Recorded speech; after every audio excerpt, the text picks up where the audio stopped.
अस्सलामु अलैकुम वरहमतुल्लाहि वबरकातुहू। ज़कात अदा न करने वालों का दर्दनाक अंजाम।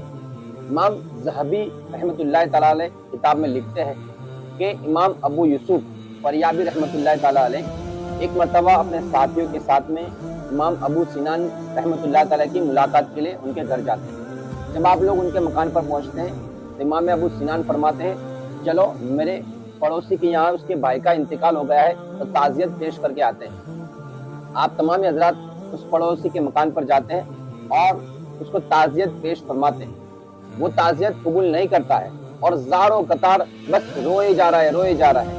उस पर इमाम अबू सिनान फरमाते हैं कि क्या तुझे मौत पर यकीन नहीं? उसने कहा बिल्कुल यकीन है। तो फिर तू इस तरह क्यों रो रहा है? तो वो कहने लगा कि मैं आखिरकार क्यों न रो जबकि मेरा भाई सुबह शाम अल्लाह के अजाब में गिरफ्तार है। तो इमाम अबू सिनान फरमाते हैं, क्या तुझे रब ने गैब पर मुत्तला फरमाया है? क्या तुझे रब ने बताया कि वो अजाब में मुब्तला है? उसने कहा कि नहीं, लेकिन जब मैंने अपने भाई को कब्र में दफना दिया और उस पर मिट्टी हमवार कर दी और जब सब लोग चले गए और मैं भी जब वापस जाने लगा तो अचानक कब्र से आवाज आने लगी, मुझे कब्र में तन्हा बिठा दिया गया ताकि मैं अल्लाह का अजाब देखूं, जबकि मैं नमाज भी पढ़ता था और रोजे भी रखता था। जब मैंने ये आवाज सुनी तो मैंने कब्र पर से मिट्टी हटाई और जब मैंने कब्र खोली तो क्या देखता हूँ कि पूरी कब्र आग के शोलों से भड़क रही है और मेरा भाई एक तरफ बैठा है और उसके गले के अंदर आग का तोक डाला गया है।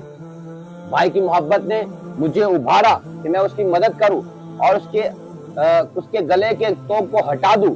जब मैंने गले के तोक को आग के तोक को हटाने के लिए हाथ आगे बढ़ाया तो आग के शोलों ने मेरे हाथ को जला करके काला कर दिया। इमाम अबू सिनान फरमाते हैं, जब मैंने उसके हाथ को देखा तो वाकई में उसका हाथ जलकर काला हो चुका था। तो इमाम अबू सिनान फरमाते हैं, आखिरकार उस पर यह अजाब इस जुर्म की वजह से हो रहा है। तो उसके भाई ने कहा कि मेरा भाई नमाजी भी था, रोजेदार भी था, इबादत रियाजतें भी करता था, लेकिन अल्लाह की राह में ज़कात अदा नहीं करता था, अपने माल की ज़कात नहीं निकालता था। उस ज़कात के न निकालने की वजह से उसके माल को आग का तोक बना करके उसके गले में डाल दिया है और वो अज़ाब इलाही में गिरफ्तार है।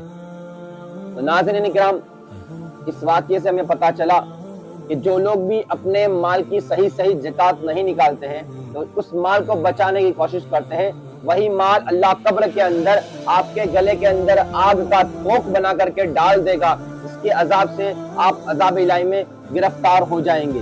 तो हमें चाहिए कि अपने माल की सही ज़कात अदा करें कि ज़कात अदा करने से माल खत्म नहीं होता, माल कम नहीं हो जाता है, बल्कि आपका माल पाक हो जाता है और अल्लाह ज़कात अदा करने के सदके में आपके माल में बेशुमार बरकत अता फरमाता है।